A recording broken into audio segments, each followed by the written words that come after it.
On a warm summer evening in 1919, a young woman rode her bicycle down a quiet country lane in the English countryside.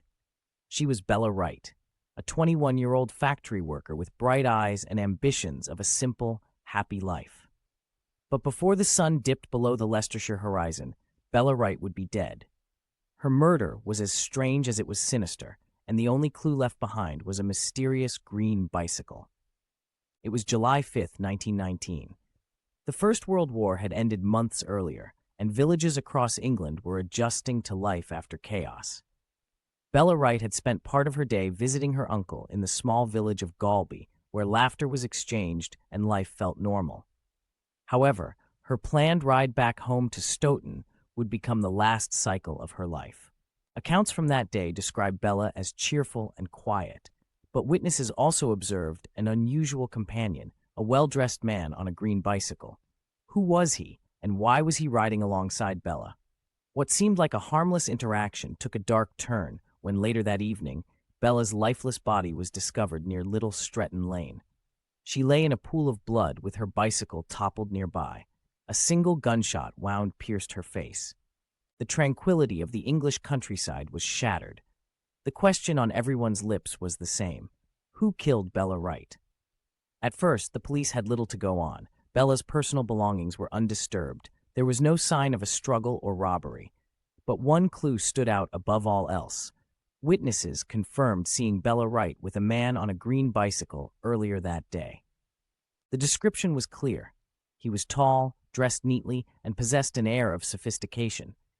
Yet in a small and close-knit community, this stranger wasn't recognized by anyone. Who was this mystery man? And more importantly, where was the bicycle now? The search for the killer consumed the authorities.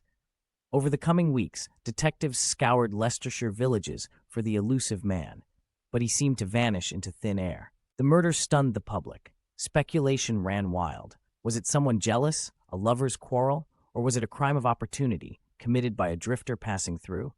Rumors spread like wildfire, but still, no arrests were made.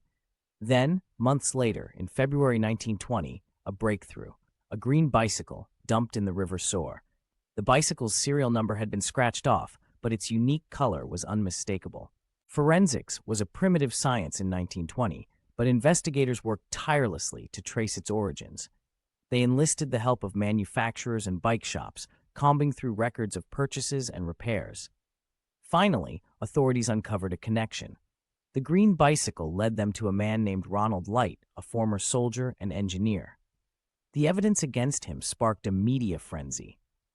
Ronald Light fit the description given by witnesses. He was tall, well-dressed, and had served in the army during the war. But was he a murderer? The trial that followed became one of the most talked about in English criminal history. Ronald Light was arrested and stood trial in 1920. The prosecution painted a damning picture. They claimed Light had followed Bella, coercing her into riding together. When she refused his advances, they argued he shot her in a fit of rage. But Light's team fought back. They claimed the evidence was circumstantial.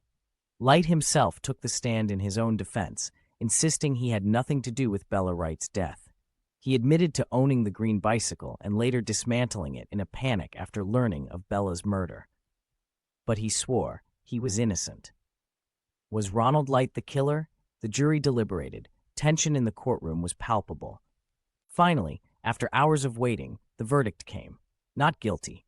The public was in uproar. Many believed Ronald Light had gotten away with murder. Without any other suspects or leads, the case of Bella Wright went cold, leaving Ronald Light a free man. To this day, over a century later, we still don't know who killed Bella Wright or why. Was it Ronald Light, or was there another shadowy figure, their guilt hidden by time? One thing is certain. For Bella Wright, her story ended on a quiet road under an orange sunset. Her life cruelly stolen. And that green bicycle remains a haunting symbol of a mystery unsolved.